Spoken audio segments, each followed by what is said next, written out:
بسم اللہ الرحمن الرحیم، اللہ کے نام سے جو بڑا ہی مہربان اور رحم کرنے والا ہے۔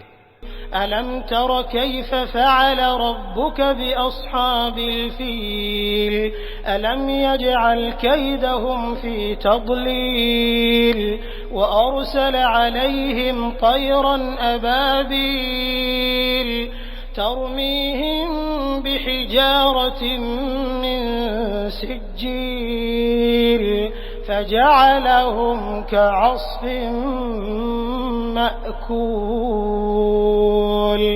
تم نے دیکھا نہیں کہ تمہارے رب نے ہاتھی والوں کے ساتھ کیا کیا؟